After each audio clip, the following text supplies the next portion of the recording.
television signal has a memory, if they're of a certain age, or almost everybody does, of somebody hosting these. And there were these shows that you could get easily and cheaply, these old black and white from the 30s, 40s, and 50s horror movies that just terrified me.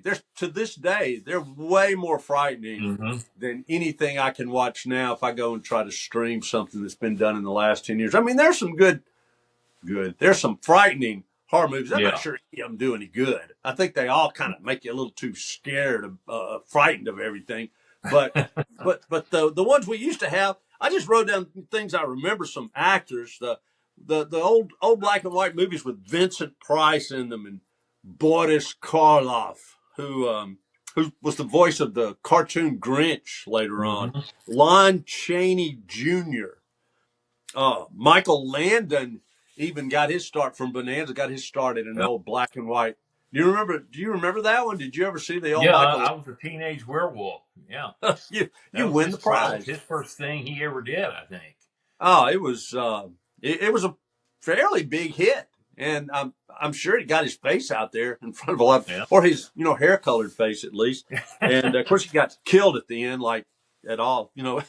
Spoiler alert! In case you've never seen it, he all gets the killed monsters usually got killed back then. Yeah, Oh. or and they would figure out a way to revive them for the next one if it was a big enough hit. Oh yeah, you could always have some Dr. Frankenstein type character that's going to revive the werewolf. But one of my favorites I was fixing to bring up from some old movies from the 50s and 60s, and my personal Dracula, and a lot of younger people would know who he is because he was a star until he died, just in the last 10 years. And that's Christopher Lee. Christopher Lee. Famously played Dracula in many, many Dracula movies from the old cheaply made Hammer films from England. I'm glad you mentioned him because I couldn't think of his name this afternoon. Was awesome. I mean, I came up with the best Dracula ever. I came up with Peter Cushing, who was sort of another person in those. He was in a lot of those films. Right. Yeah. He often played.